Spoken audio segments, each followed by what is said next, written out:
this week's Optimum Health Clinic Facebook Live. My apologies, this is significantly later than planned. I'm actually currently in Los Angeles for the other side of my business life. And if I can actually show you, probably can't see where I am. Just, is it going to work? Yeah, just the other side of the Hollywood sign, which sounds a bit more glamorous than necessarily is, but anyway.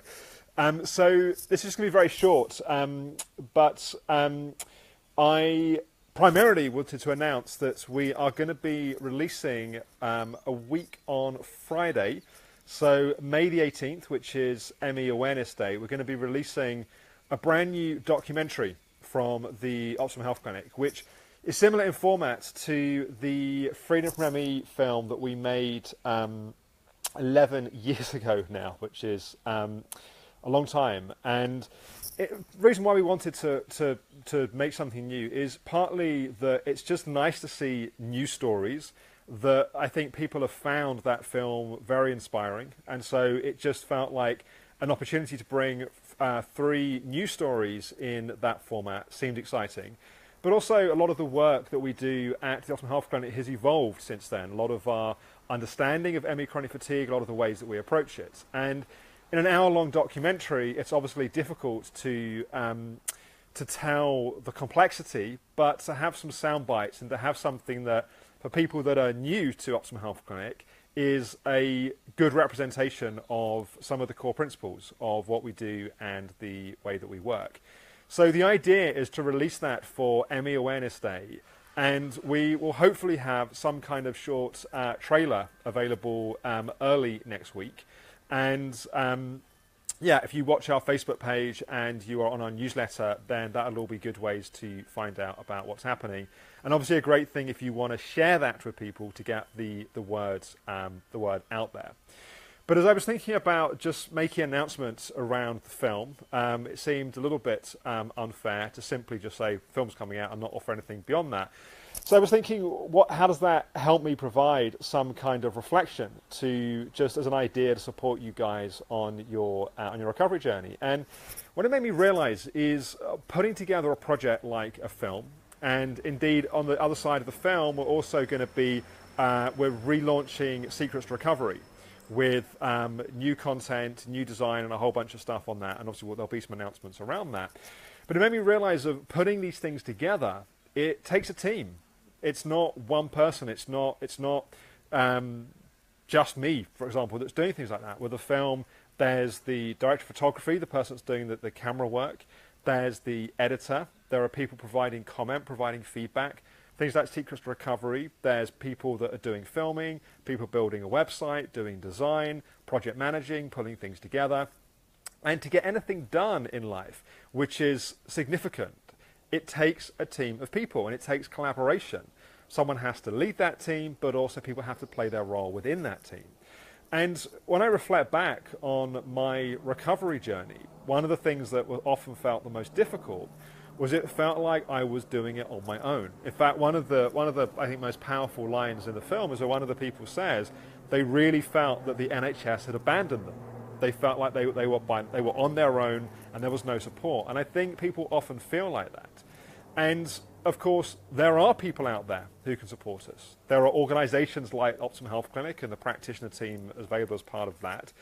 There's things like support groups and recovery groups. You know, for example, the Facebook group that we have recently launched, which many of you have been partaking in. It's nearly, certainly over 300, maybe nearly 400 people as part of that, providing some peer-to-peer support. And, you know, there's something about recognizing that as much as we have to be the captain of the ship of our own recovery, which is another phrase that's, that we've used a lot, and that is important. Yes, we have to be actively involved in providing a kind of leadership kind of place, but we also need to build our team. We need the people which are going to give us the support, they're going to give us the guidance, that are going to be there for us when things are difficult, that are going to do practical things for us if there are times where we're in a crash period and we're not able to go out and do shopping, to people that are going to drive us perhaps to appointments, to professionals that are going to help solve the puzzle and figure out what's actually happening physically, psychologically, structurally, emotionally in terms of our body. And there's something about actively thinking about who is that team, who are the people that I need. One of the things that I do when I'm launching a project, either in Optimal Health Clinic or even in other parts of my business life, for example, being out in the States at the moment, that thinking about who do I want to be in that team. And as a team starts to come together, thinking about what are the missing pieces in this team. So, for example, to use a kind of business analogy, what you might have is perhaps you're the team leader and you've got creativity and you've got ideas and you've got, you've got great technical people, you've got creative support, you've got, if it's a kind of web thing, you've got design support. Maybe what you don't have is that project manager, that person that's going to organize all these pieces and kind of pull them together and make sure things hit deadlines and things are on track.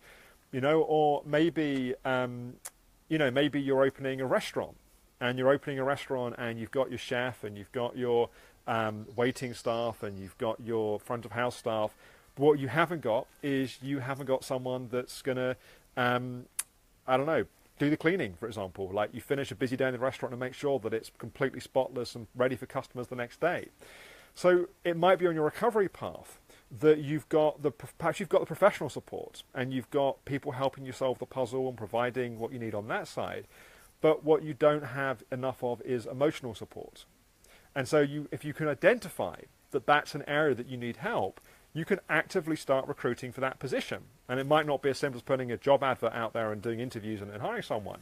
It might be going out and looking for people that you can support and they can support you. You can have peer-to-peer support, for example, like the Facebook group. Or it might be a case of recognizing that you've got really good psycho-emotional support, you've got practical support, but you recognize on the nutrition physical side that you just feel like you're bumbling in the dark and you haven't got the help that you need. And so recognizing that the recovery path, you need a team and you need to make sure that you've got all key positions in that team filled with the right people and that there's the right collaboration and there's the right support amongst that team. And that kind of active being aware of that, it's like you have to diagnose the problem to be able to create a solution. So to be able to recognize that you're missing a team member, or maybe you've got the wrong person in a particular role, or maybe you've got the right team, but that team isn't working well together. And you have to look at perhaps some of the issues in that. So for example, maybe you've got someone supporting you on the psychology side and someone supporting you on the physical side, and they keep contradicting each other and they're not collaborating as a team, and that's actually causing more stress for you. So yeah, I think the simplest way to put it is to remember that you not only should you not be doing it on your own, you actually probably can't do it on your own. You need that team. And, Michaela's just finds it hard to ask for assistance. So one of the things to think about is who can help you get better at asking for help, both in terms of having the self-worth and the self kind of value to recognize that you deserve help, but also the practical process of asking for help, like how to do that in a skillful way that, what can sometimes happen is we ask for help and then people come in and they start trying to take over, and actually that becomes more stress than not having help in the first place. And yeah, Helene's saying that she feels like people will get tired of asking. And that's down to partly good communication, like people knowing that they can say no and that that's going to be okay. Making sure that you've got enough variety of support, the people around you don't get carers fatigue, so they make sure they have windows of time for themselves.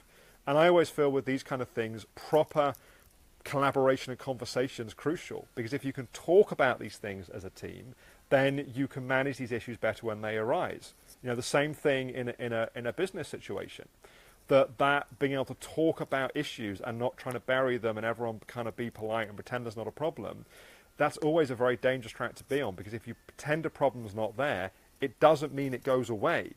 What it means, when you pretend it's not there, it's like it builds and it brews and it gets bigger, and then when it ends up exploding, it's a bigger problem than it would have been. It's much better to be transparent and open and honest, and at least then we're not getting caught in, I think I did a session around the danger of positive thinking. It's like pretending you're in a garden and saying, you know, there are, you know, like for example, the garden where I am, there's, you know, there's lots of leaves everywhere, and you know, let's say I can try the camera, leaves everywhere. So you know, you could pretend there's no leaves, but if you had a pond or you had a, you know, a swimming pool or something, and all those leaves blow in and block up all the drainage and cause all kinds of problems, pretending there's no leaves doesn't mean the leaves go away. It means you pretend there's no leaves, and then you end up with a bigger problem. Whereas if we recognise there are leaves, we need to sweep up the leaves and deal with the leaves, then it prevents something more problematic happening down the line. Same is true in relationships. If we pretend in the relationships that, you know, there are no problems and it's all fine, or there are problems but we can't talk about them, the problems don't go away. Actually, they tend to get worse and become more serious. How to talk about problems in a constructive, kind of respectful way, that's a whole other skill. Maybe we could do a session around that at some point, about how to communicate needs in a kind of skillful, sensitive manner. Nicola's saying, I got so much out of coming to your clinic last week, met some lovely people, and our therapist was so lovely. Thank you, Nicola. That's very sweet. I'm really pleased to hear that. So anyway, guys, it's just a short one. I'm going to go and it's probably late in London, and it's lunchtime out here, so we can have some lunch. Again, apologies that I was running late. I was hoping I was going to get a window of time to do it earlier, and I didn't. But I hope that's been useful. Please do comments. I will jump on the comments later on tonight or at some point tomorrow. And we will hope to have the trailer out early next week and aim to have the film released on Friday the 18th for Emmy Awareness Day.